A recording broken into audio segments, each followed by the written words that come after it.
Hello everyone, welcome to GK Today. All the videos of GK Today are absolutely free and available on GK Today's YouTube channel. And if you are looking for interactive quizzes in text and also their solutions, please download GK Today's Academy Android app. We have several free and paid courses in that app.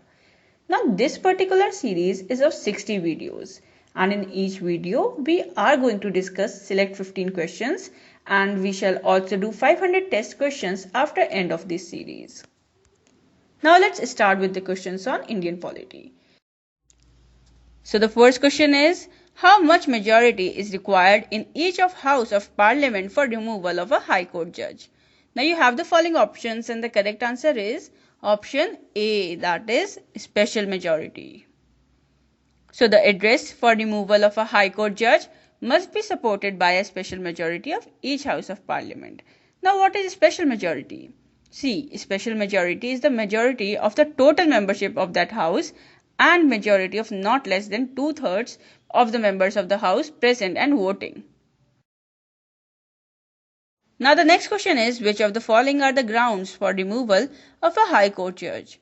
Proved misbehavior, incapacity, insolvency, and you have to select the correct options from the courts given below. And the correct option is option B, that is only 1 and 2 are correct. See, there are two grounds of removal of a High Court judge, that is proved misbehavior or incapacity. Now a judge of a High Court can be removed in the same manner on the same grounds as a judge of the Supreme Court of India. Now the next question is, the Constitution empowers a High Court to issue writs under which article? So you have the following options and the correct answer is option D, that is Article 226.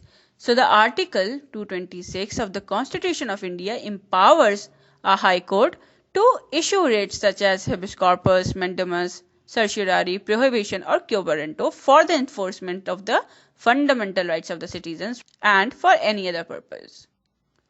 Now the next question is, the governor consults which of the following in matters of appointment, posting and promotion of district judges? So you have the following options and the correct answer is option C, that is High Court. See, the governor consults the High Court of the state in the matters of appointment, posting and promotion of district judges and in the appointments of persons to the judicial services of the state other than the district judges. Now the next question is, Andaman and Nicobar Islands come under the jurisdiction of which High Court? So you have the following options and the correct answer is option A, that is Calcutta. So Andaman and Nicobar Islands of India come under the territorial jurisdiction of Calcutta High Court. Chandigarh comes under the jurisdiction of Punjab and Haryana High Court. Delhi has its own High Court. Now the next question is, which of the following does not form the main jurisdiction of High Court? So you have the following options and the correct answer is option D, that is advisory jurisdiction. So according to the Article 143 of the Constitution of India, the advisory jurisdiction is the main jurisdiction of the Supreme Court of India and not the High Court of States. Now the next question is, in which year was the separate High Court of Andhra Pradesh established after separation from Telangana? So you have the following options and the correct answer is option C, that is in the year 2019. So the separate High Court of the state of Andhra Pradesh after separation from Telangana was recently established in the year 2019 and it was established in Amaravati city, which is the new capital of Andhra Pradesh. Now the next question is, which article provides for free legal aid to the poor and weaker sections of the society and ensures justice for all? So you have the following options and the correct answer is option C, that is Article 39A. So Article 39A of the Constitution provides for free legal aid to the poor and weaker sections of the society and ensures justice for all. It comes under the directive principles of state policy.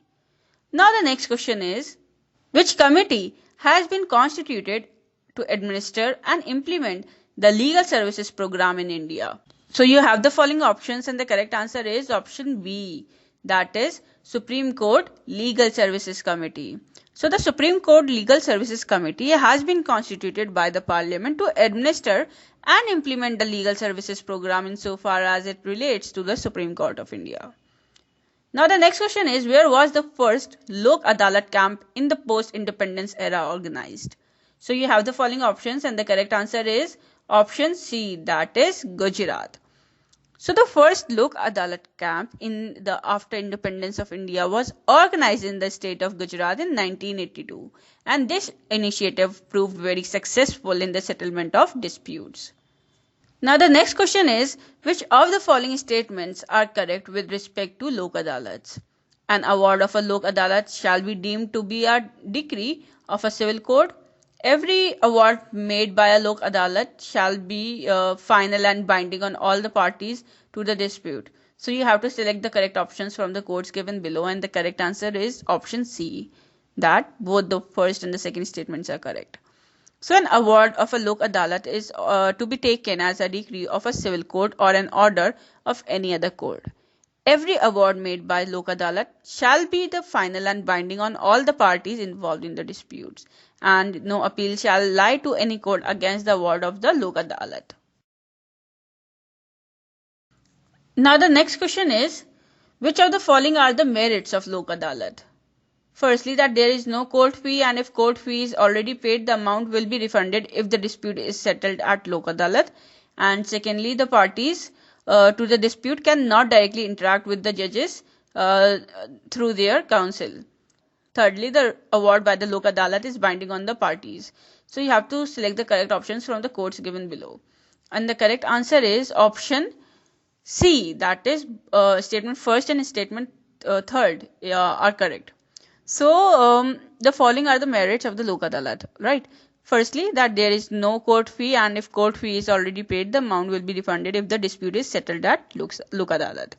Secondly, the parties to the dispute can directly interact with the judge through their counsel. And thirdly, the award by the Lok Adalat is binding on the parties involved in the dispute.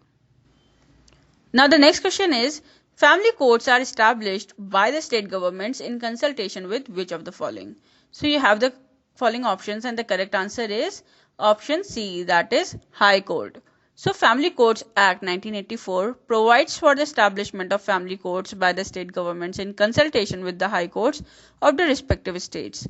It is obligatory for the state governments to set up a family court in every city or town with a population exceeding 1 million. Now the next question is, Gram Nyayalayas Act was enacted in which year? So you have the following options, and the correct answer is option C, that is in the year 2008. So the Gram Nyayalayas Act was enacted in 2008, and its aim was to provide for the establishment of the Gram Nyayalayas at the grassroots level for the purposes of providing access to justice to the citizens at the doorsteps. Now the next question is, Gram Nyayalayas is guided by which of the following? So you have the following options, and the correct answer is option B, that is principle of natural justice. So Gram Nyayalayas is not bound by the rules of evidence provided in the Indian Evidence Act 1872. It shall be guided by the principle of natural justice and subject to any rule made by the High Court.